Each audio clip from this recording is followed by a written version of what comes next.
пенсия кошулбай калган. Кийинки ошондо кийинки мыйзамда уже пенсия кошулбайт доходко. Ата энеси менен турса ошол кемпир чалдын пенсиясы кошулбайт, бирок башка доходдор кошулат.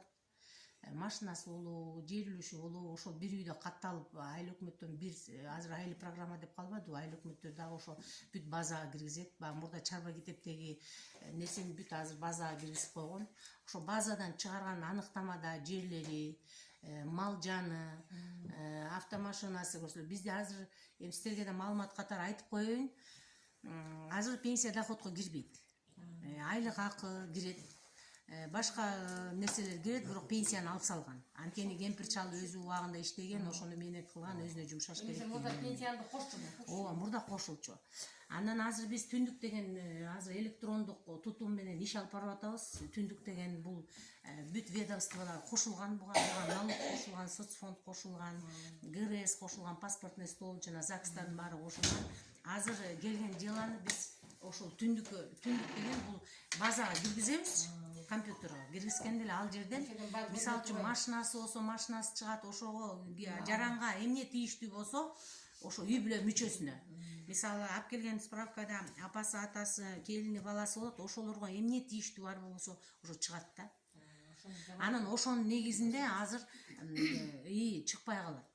Бизде мындай эмелер да болуп атат. Мисалы келин баягы бир келин келиптир, көрсө келинге машина жазган экен. Машина жазылган экен. Келиндин атыначы. Анан ал машина бирок на данный момент жок экен. Сатылып, анан азыр ээси ким белгисиз да. Бирок келиндин атында жазылып калган. Ошол жана жерде катталгандан кийин базага киргенден кийин ошол сакталып калган да. Анын үчүн аны чыгарыш керек, немеден мэрияга барып. Ушундай немелер көп болот, түйшүгү көп болуп атат да. Бирок бир жакшы жери баягы эл болгондон кийин ар кандай болот, 5 кол тең эмес. Бирөөлөр ачык айкын айтат, бирөөлөр жашырат, малын деле жашырат, машинасын деле жашырат. Өткөндө бирөөлөр келиптир, мен эч жерде иштебейм, мен ушундай деп анан салса эле Бишкекте бир фирмада иштейт экен, Coca-Cola. Анткени айда соцфонд төлөнөт, налогу кармалат, ошонун баардыгы чыгып калат да. Бизге ачык айкын болуп калды да.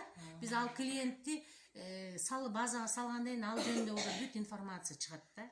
Азыр биздин сайтыбызда мына электронный калькулятор деген да бар.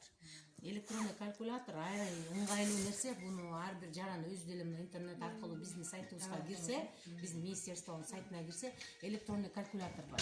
Анан ар бириңиздер өзүңөр деле ошол калькуляторго мисалы үчүн бүт жазылган жери, мынча жери бар, мынча айлыгы бар, мынча неме десе эле өзү эсептеп туруп эле этегине чыгарып коет. Бул үй бүлө эме жөлөк пул алганга муктаж же муктаж эмес деп өзү эле чыгарып